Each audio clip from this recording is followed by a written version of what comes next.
അവൻ നിങ്ങൾക്കായി കരുതുന്നതാകയാൽ നിങ്ങളുടെ സകല ചിന്താകുലവും അവൻ്റെ മേൽ ഇട്ടുകൊള്ളുവിൻ.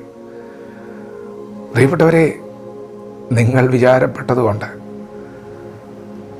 നിങ്ങളുടെ നീളത്തോട് ഒരു മുഴം കൂട്ടാനോ കുറയ്ക്കാനോ പറ്റില്ല. എന്നാൽ ദൈവം വിചാരപ്പെടും. ദൈവത്തിൻ്റെ വിചാരമുണ്ട്. ദൈവത്തിൻ്റെ ഏറ്റവും വലിയ വിചാരമാണ് കർത്താവായ യേശുക്രിസ്തു.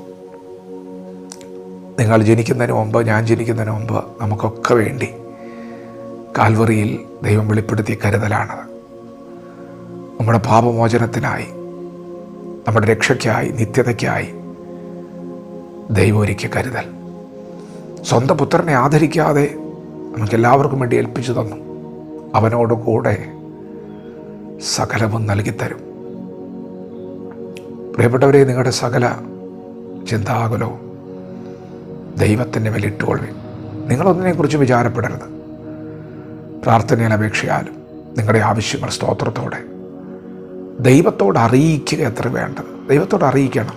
ദൈവമേ, എൻ്റെ ആവശ്യങ്ങൾ ഇന്നതൊക്കെയാണ്, എന്നെ സഹായിക്കണേ, എനിക്ക് വേണ്ടി കരുതണേ, എന്നെ നടത്തണേ എന്ന് പറഞ്ഞാൽ മതി. ദൈവം കേൾക്കുന്നുണ്ട്.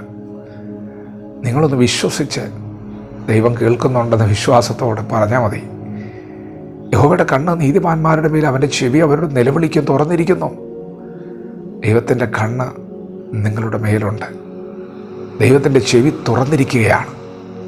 അതുകൊണ്ട് ദൈവത്തോട് പറയാം, ഭാരങ്ങൾ ഇറക്കി വയ്ക്കാം. നിൻ്റെ ഭാരം യഹോവയുടെ മേൽ വെച്ചുകൊള്ളുക. അവൻ നിന്നെ പുലർത്തും. നീതിമാൻ കുലുങ്ങിപ്പോകാൻ ഒരു നാളും സമ്മതിക്കില്ല എന്നല്ലേ? ദൈവം സമ്മതിക്കില്ല. വിശ്വസിക്കുക. ദൈവം നിങ്ങൾക്ക് വേണ്ടി കരുതും. തക്ക സമയത്ത് കരുതും. നിങ്ങൾക്ക് ഉയർച്ചയാണ് വേണ്ടതെങ്കിൽ അവൻ്റെ ബലമുള്ള കൈകീട് താണ്ടിരുന്നാൽ മതി. തക്ക സമയത്ത് ഉയർത്തും. നിങ്ങളുടെ ആവശ്യം എന്താണോ അതറിഞ്ഞ് ദൈവാത്മാവ് ഇടപെടും, പ്രവർത്തിക്കും.